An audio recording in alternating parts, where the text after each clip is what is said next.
Right now, the Justice Department is in a pitched legal battle, arguing that Donald Trump's lawyers should not get to see the classified documents seized at Mar-a-Lago during the upcoming special master review. As that appeal plays out, CNN has learned Trump's team told the National Archives last year that the missing White House documents at Mar-a-Lago were just 12 boxes of newspaper clippings. But a few months later, they handed over 15 boxes containing 184 classified documents. And then in August, the FBI seized another 33 boxes from Trump's property containing 103 classified documents. Let's discuss with two former Trump administration officials, Olivia Troye. She was an advisor to Vice President Pence, and Stephanie Grisham, of course, was the press secretary in the Trump White House. Stephanie, let me start with you. This sounds like a game of telephone. To some extent. Former Trump lawyer Pat Philbin told the archives that Mark Meadows told him that there were a dozen boxes with newspaper clippings. Does anybody actually know what was in those boxes? I mean, this is almost comical. Well, that would explain our entire administration. Good to see you, Jim. I would say that people do believe there were newspaper clippings in there because that is how he traveled. We would travel with the boxes, is what we called them, and there were in fact newspaper clippings in there, but there was also work in there, and there were magazines, and there were things he wanted to sign for people and to send to people.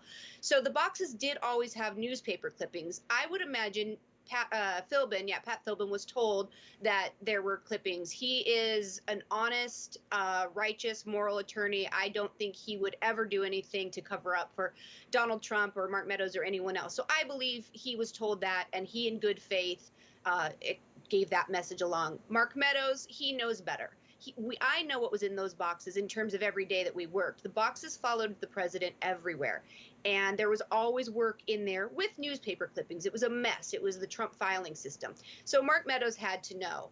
And certainly Trump seems like he knows, says he declassified everything. So if it was just newspaper clippings, what is it that Trump declassified? That's kind of my question right now. Right. And Olivia, I mean, just if you could pick up where Stephanie left off on this whole mess of, mixing top secret or SCI documents, as they're called in some cases, just mixed in with scrapbook material, press clippings, magazine articles, and so on. I mean, what are your thoughts on all this?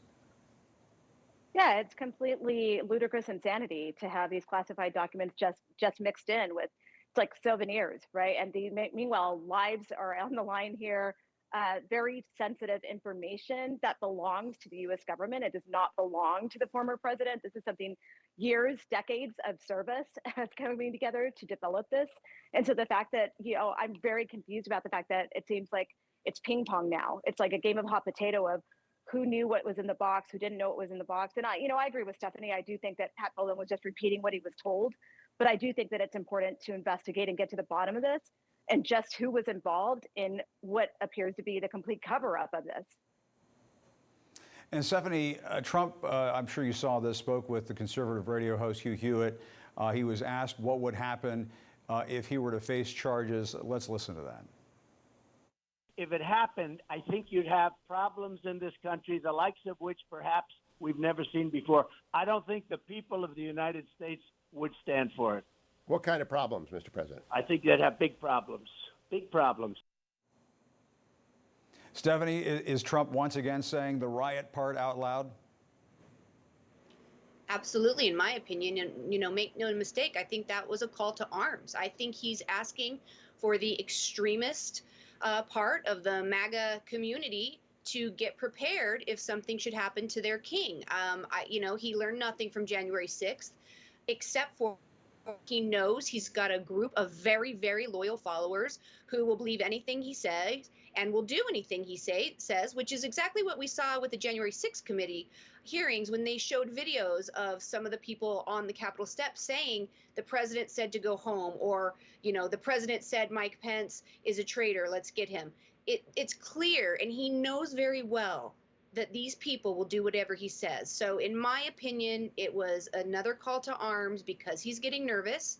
And it's disgusting. And once again, I am waiting for Republican leadership to start saying now there's no room for violence. I mean, we're ramping up. We've got how many investigations going now? So it's scary to me. I hate hearing that rhetoric. And I don't really think, but I hope that people will step up and say, let's let this play out.